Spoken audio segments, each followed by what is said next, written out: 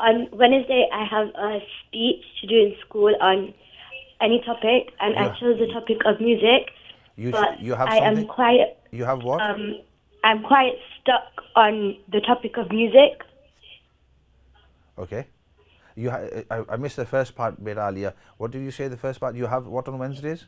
I have a speech to do on Wednesday in school. Speech. Okay, speech. Asha. So I was wondering if you have any Quran hadith, Quran ayats or hadith regarding music.